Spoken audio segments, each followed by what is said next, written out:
21મી સદીમાં ડિજિટલ જગતનો વ્યાપ વધ્યો છે. ડિજિટલ યુગના ફાયદાઓ સામે ગેરફાયદાઓ પણ એટલા જ છે. ડિજિટલ સંશોધનનો ઉપયોગ વધવાની સાથે જ હેકિંગ, મહત્વના ડેટાની ચોરી, સાયબર બુલિંગ સહિત ફાઇનાન્શિયલ ફ્રોડ જેવા સાયબર ક્રાઇમ પણ વધ્યા છે. તો સામાન્ય નાગરિક આ ફ્રોડના અજગર બરડામાં ફસાઈ પોતાની મહેનતના નાણાં ન ગુમાવે તે માટે ગીર સોમનાથ પોલીસ પણ સતત માર્ગદર્શન આપી રહી છે. તો ગત તારીખ 1 જાન્યુઆરીથી લઈને 31 મે સુધી ઓનલાઈન નાણાકીય છેતરપિંડીમાં ભોગ બનનારના કુલ 17,03,801 જેટલી રકમ પરત અપાવી ગીર સોમનાથ પોલીસની સરાહનીય કામગીરી રહી છે. સાયબર ક્રાઇમમાં સામાન્ય નાગરિક પોતાની મહેનતની કમાણી એકક જ ગુમાવી ન બેસે તે માટે જિલ્લા પોલીસ અધિક્ષક મનોહરસિંહ જાડેજાએ જણાવ્યું હતું કે ટેકનોલોજીના ઉપયોગ સાથે સાયબર ક્રાઇમના બનાવો વધી રહ્યા છે, જેથી નાણાકીય છેતરપિંડીથી બચવા માટે રોકાણ માટેની અજાણી લિંક પર ક્લિક ન કરવું જોઈએ.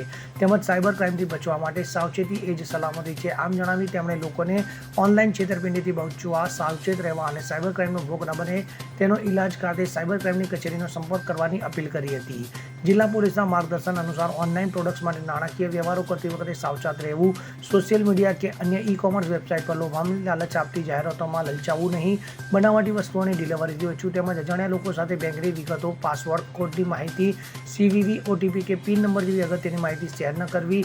તો વધુમાં અજાણી લિંક પર ક્લિક ન કરવું અને ઓનલાઈન શોપિંગ સમયે ક્રેડિટ ડેબિટ કાર્ડથી પેમેન્ટ કર્યા પછી કાર્ડની વિગતો ડિલીટ કરવી.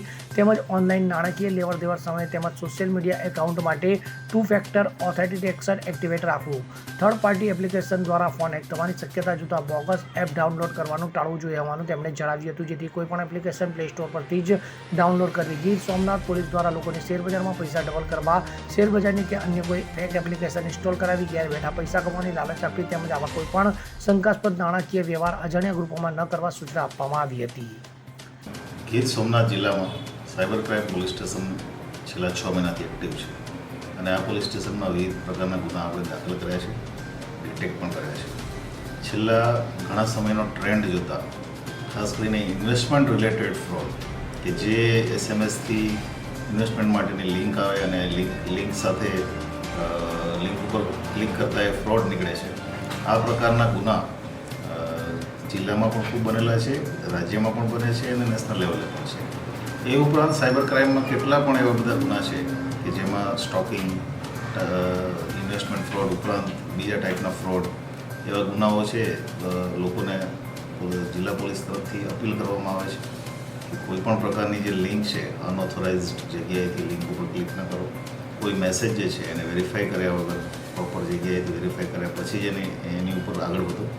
અને કંઈ પણ એવો પ્રશ્ન હોય તો સાયબર ક્રાઇમ પોલીસ સ્ટેશન મીણાજમાં છે, એનો સંપર્ક કરવો, ત્યાંથી પૂરેપૂરી મદદ મેળવવા માટેનો પ્રયત્ન કરવો.